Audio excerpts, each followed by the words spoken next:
ایک عورت بھی اللہ کی بہت خوبصورت اور حسین تخلیق ہے، موتیوں سے بھی بڑھ کے قیمتی ہے، اور اللہ نے اس کو جو حسن دیا ہے وہ سب کے لیے نہیں ہے.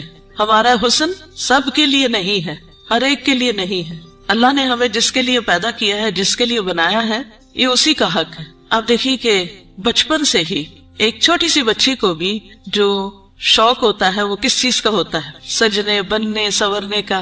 چھوٹے چھوٹے بچے ماؤں کی لپسٹکس کا کیا حال کرتے ہیں، صرف اپنے اوپر نہیں لگاتے، دیواروں میں بھی لگا دیتے ہیں. اور اسی طرح قرآن مجید میں بھی آتا ہے أَفَمَن يُنَشَّأُ فِي الْحِلْيَةِ، کیا وہ جو زیورات میں پالی جاتی. تو سجنا، بننا، اچھا کپڑا، اچھا لباس، اچھا زیور، یہ عورت کی کمزوری ہوتی. ہر عورت کو کسی نہ کسی درجے میں تھوڑا یا زیادہ پسند ہوتا ہے. اگر روزانہ اپنی زیب و زینت کا اہتمام نہ کرے تو خاص خاص مواقع پر ضرور کرتی. اور پھر اس میں بعض اوقات یہ ہوتا ہے کہ صرف زیب و زینت کرنے کا شوق نہیں ہوتا، اس کو نمایاں کرنے کا بھی بہت شوق ہوتا ہے. تو اس صورت میں پھر یہاں ایک امتحان شروع ہو جاتا ہے کہ ہمیں یہ زیب و زینت کس کس کے سامنے ظاہر کرنے کی اجازت ہے اور کس کے سامنے نہیں. تو یہ چھوٹی سی کتاب ہے، اس آیت سے متاثر ہو کر تحریر کر دی گئی. بہت سے لوگ کہتے رہتے ہیں کہ اپنی تفسیر لکھیں، لیکن اس کا تو وقت نہیں، سوچا چلے ایک آیت ہی صحیح. بلغوا انی ولو آیہ.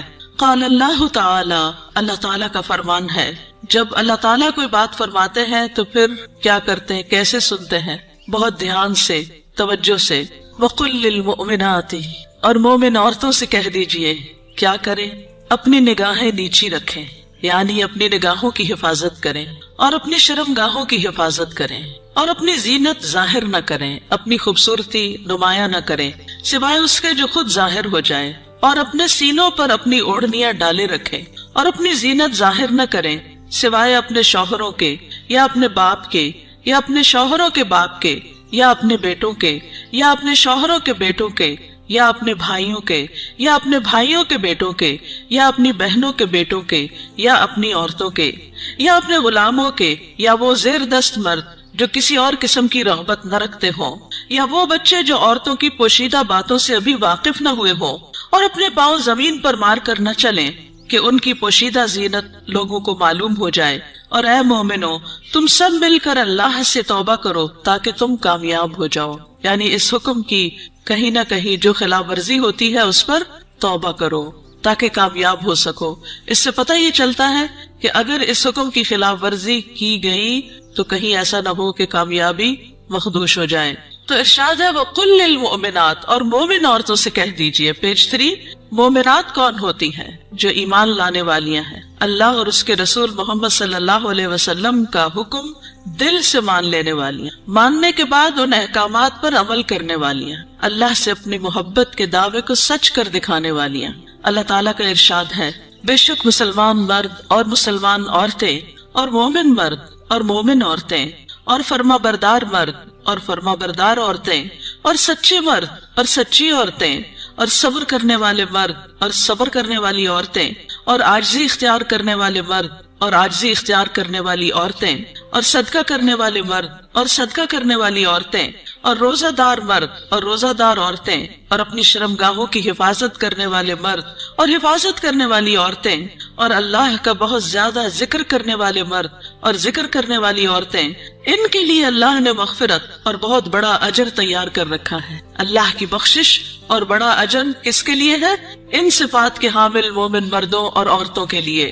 تو ارشاد ہے وَقُلْ لِلْمُؤْمِنَاتِ، کیا ارشاد؟ پیج 4. يَغْضُضْنَ مِنْ أَبْصَارِهِنَّ، کہ وہ اپنی نگاہیں نیچی رکھیں. کیا مطلب ہے اس کا؟ کہ حرام چیزوں پر نگاہ نہ ڈالیں، نامحرم مردوں کو نگاہ بھر کے نہ دیکھیں، اچانک نظر پڑ جائے تو نظر پھیر لیں، شہوت کی نظر سے نہ دیکھیں، کسی مرد یا کسی عورت کا سطر نہ دیکھیں، یعنی جو حصے چھپا کے رکھنے کے قابل ہیں، فحش تصاویر اور فحش مناظر نہ دیکھیں، ادھر ادھر تاک جھانک نہ کریں. نبی صلی اللہ علیہ وسلم نے فرمایا زنا العین النظر، نظر بازی آنکھوں کا زنا ہے. نبی کریم صلی اللہ علیہ وسلم نے فرمایا تم اپنی طرف سے مجھے 6 چیزوں کی ضمانت دو، میں تمہیں جنت کی ضمانت دوں گا. جب بات کرو تو سچ بولو، جب وعدہ کرو تو پورا کرو، جب تمہارے پاس امانت رکھی جائے تو ادا کرو، اپنی شرمگاہوں کی حفاظت کرو، اپنی نگاہوں کو نیچا رکھو اور اپنے ہاتھوں کو روکے رکھو. تو یہ حکم ہے نگاہیں نیچی رکھنے کا. پھر آیت کے اگلے حصے میں فرمایا وَيَحْفَظْنَ فُرُوجَهُنَّ، اور وہ اپنی شرمگاہوں کی حفاظت کریں، یعنی جسم کے قابل ستر حصے چھپا کر رکھیں۔ باریک اور تنگ لباس خصوصاً چست پاجامے سطر ڈھانپنے کے تقاضے پورے نہیں کرتے۔ زنا، بدکاری اور فحاشی سے بچے، بلا ضرورت اپنے جسم کا کوئی حصہ نہ کھولیں۔ ہم جنس پرستی سے دور رہیں، جانوروں یا مصنوعی آلات سے جنسی خواہش پوری نہ کریں۔ پھر فرمایا وَلَا يُبْدِينَ زِينَتَهُنَّ، اور اپنی زینت ظاہر نہ کریں، یعنی جسمانی ساخت اور شکل و صورت کی خوبصورتی کو نمایاں نہ کریں۔ زینت میں دونوں چیزیں آ جاتی ہیں، جسم کا فگر بھی اور شکل و صورت کی خوبصورتی بھی۔ پھر مصنوعی اور آرائشی زینت جیسے زیور، لباس یا میک اپ وغیرہ چھپا کر رکھیں، نان محرم سے۔ باریک لباس نہ پہنے، گھر سے نکلتے وقت تیز خوشبو نہ لگائیں، کیونکہ وہ بھی زینت کا حصہ ہے۔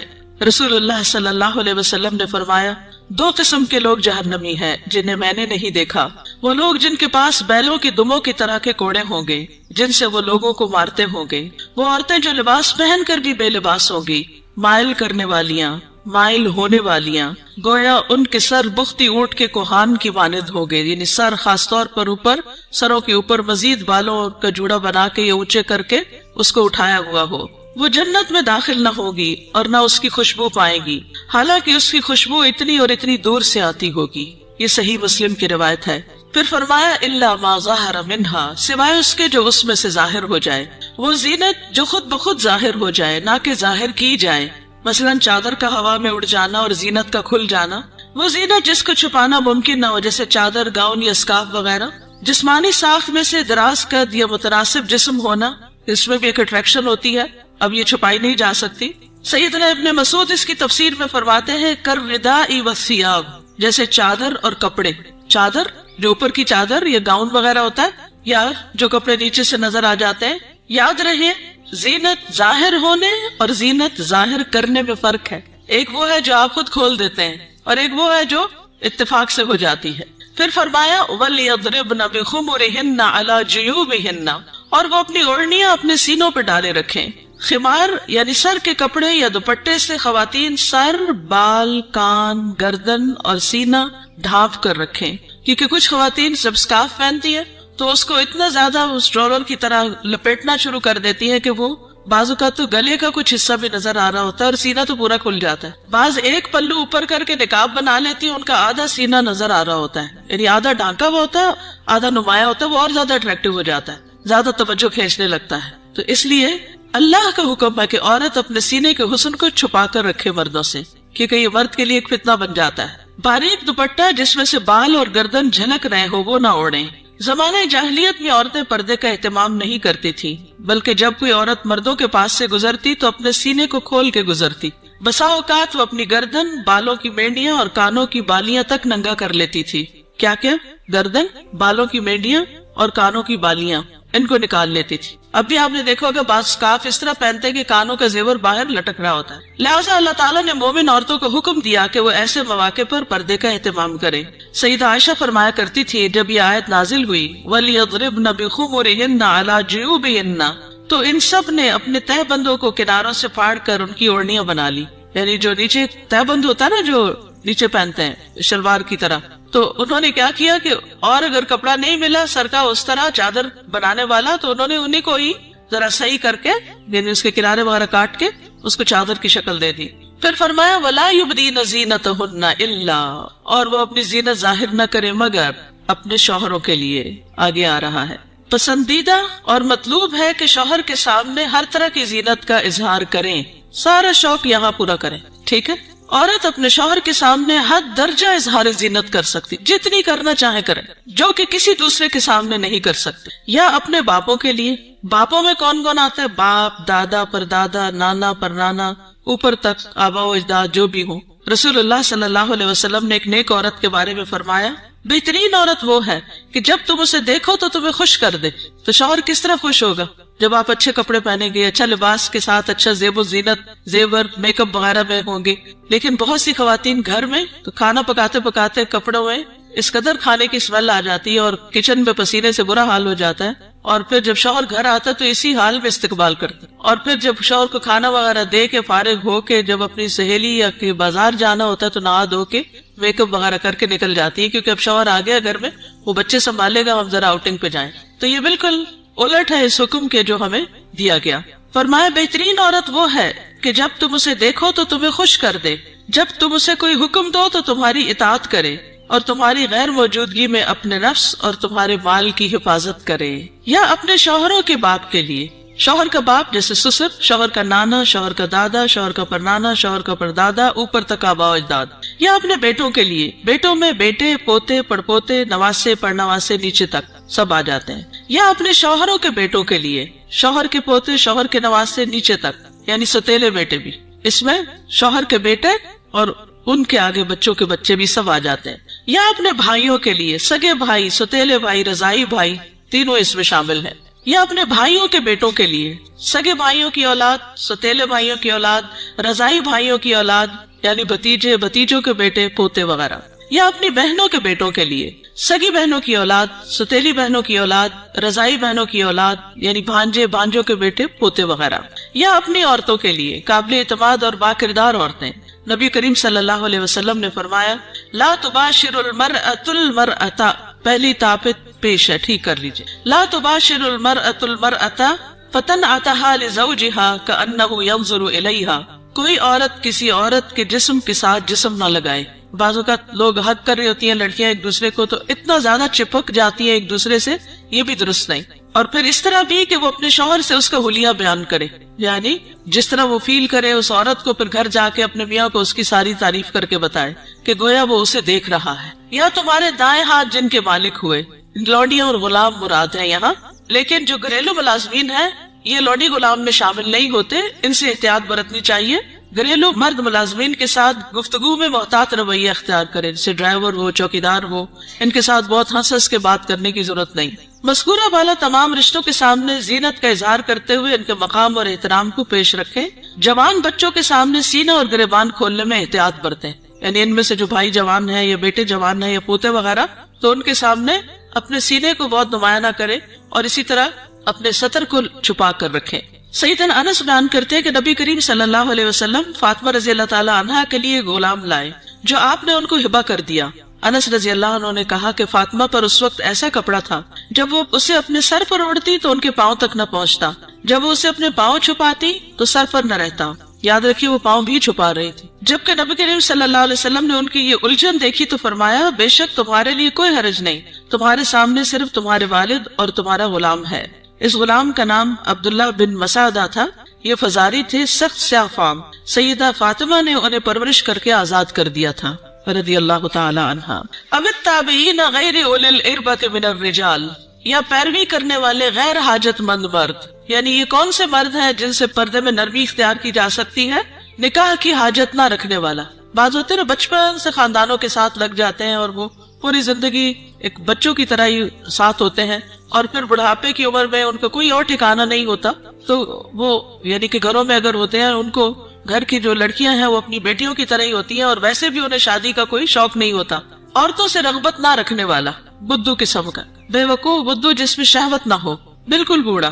بعض اوقات ایسے بچے ہوتے ہیں نا اسپیشل بچے کے جن کو کوئی مینٹلی ان کو کوئی سمجھ نہیں ہوتی، جنسی خواہشات سے آری، مخنث اور ہجڑے جن میں کوئی شہوت نہ ہو، یہ یاد رکھیے، کیونکہ بعض ہجڑے جو ہیں ان کے اندر سب کچھ ڈیولپڈ ہوتا ہے۔ لیکن ان افراد کے سامنے زینت کا اظہار کرتے ہوئے بھی احتیاط کا دامن نہ چھوڑیں، پھر بھی محتاط رہیں۔ غیر اولی الاربہ سے مراد وہ بے خبر ہے جس میں شہوت نہ ہو، یہ سیدنا ابن عباس کا قول ہے۔ اب الطفل الذین لم یظہروا علی عورات النساء، یا وہ بچے جو عورتوں کی چھپی ہوئی باتوں سے ابھی واقف نہیں ہوئے، نابالغ بچے جن کا جنسی شعور بیدار نہ ہوا ہو، جو کم عمری کی وجہ سے عورتوں کے حالات اور مخصوص اوصاف سے واقف نہ ہو، جن کو کوئی سمجھ نہ ہو پیریڈز کیا ہوتے ہیں، اور یعنی ابھی ان کی عورتوں سے متعلق جو خاص باتیں ان کو سمجھ نہ ہو۔ ابن کثیر کہتے ہیں جب بچہ بالغ ہو یا بلوغت کے قریب ہو اور ان چیزوں کو جانتا پہچانتا ہو، بدصورت اور خوبصورت عورت میں تمیز کر سکتا ہو، اگر جس دن بچہ ایک ہے نا ماما وہ بہت خوبصورت ہے، تو اسے عورتوں کے پاس نہ آنے دیا جائے، یہ ابن کثیر کی تفسیر ہے۔ کسی خاص عمر کی یہاں قید نہیں، بچے کی سمجھ کے مطابق احتیاط سے کام لیتے ہوئے زینت کا اظہار کریں۔ لیکن افسوس ہوتا ہے ان خواتین پر جو اچھے بھلے جوان لڑکوں کو گلے لگا لیتی ہیں یا ان کے سر پہ ہاتھ پھیرنے لگتی ہیں یا ہاتھ ملانا شروع کر دیتی ہے، یہ بھی اس حکم کے منافی ہے، چاہے بچپن سے اس بچے کو آپ نے پالا ہی کیوں نہ ہو۔ وَلَا يَضْرِبْنَ بِأَرْجُلِهِنَّ لِيُعْلَمَ مَا يُخْفِينَ مِنْ زِينَتِهِنَّ، اور وہ اپنے پاؤں مارتی ہوئی نہ چلیں کہ جو وہ اپنی زینت میں سے چھپاتی ہیں اس کو جان لیا جائے، یعنی مردوں کو متوجہ کرنے والی چال نہ چلیں، یعنی چلتے ہوئے بھی ایک وقار کا خیال رکھیں، جھنکار والی پازیب نہ پہنے، یعنی پاؤں کا زیور ایسا کہ جو چن چن کرے اور بازار میں دوسروں کو متوجہ کرے وہ نہیں پہنے، باہر گھر میں پہن سکتے ہیں۔ آواز پیدا کرنے والا جوتا استعمال نہ کرے، یعنی جیسے بہت ہائی ہیل پہن کے پھر وہ ٹک ٹک ٹک سے سب متوجہ ہو جاتے ہیں، اس سے بھی بچیں۔ تیز خوشبو استعمال نہ کریں۔ ابن کثیر کہتے ہیں اس ممانعت میں ہر وہ چھپی ہوئی زینت داخل ہے جو حرکت کرنے سے ظاہر ہو جائے۔ اسی ضمن میں عورت کو خوشبو لگا کر باہر نکلنے سے بھی منع کیا گیا ہے کہ لوگ اس کی خوشبو محسوس کریں۔ زمانہ جاہلیت میں رواج تھا کہ عورت جب راستے میں چلتی اور اس نے پاؤں میں پازیب پہنی ہوتی جس کی آواز سنائی نہ دیتی تو وہ اپنے پاؤں زمین پر اس طرح مارتی جس سے مردوں کو پازیب کی جھنکار سنائی دیتی، تو اللہ تعالیٰ نے مومن عورتوں کو ایسا کرنے سے منع کر دیا۔ نبی کریم صلی اللہ علیہ وسلم نے فرمایا ہر آنکھ زنا کرتی ہے، اور عورت جب خوشبو لگا کر کسی مجلس سے گزرتی ہے تو وہ ایسی اور ایسی ہے، یعنی زانیہ ہے۔ تو اس لیے خوشبو کے معاملے میں بھی احتیاط برتیں، ایسی خوشبو نہ لگائیں کہ جو پھیل رہی ہو، خصوصاً اگر آپ بازار سے ہو کر گزر رہے ہیں یا مردوں کے ساتھ آپ کا کسی بھی طرح کا کوئی انٹریکشن ہے یا گھر میں کوئی ایسا رشتہ دار ہے کہ جو محرم نہیں ہے۔ وَتُوبُوا إِلَى اللَّهِ جَمِيعًا أَيُّهَا الْمُؤْمِنُونَ لَعَلَّكُمْ تُفْلِحُونَ، اور اے مومنو سب کے سب اللہ کی طرف توبہ کرو تاکہ تم فلاح پاؤ۔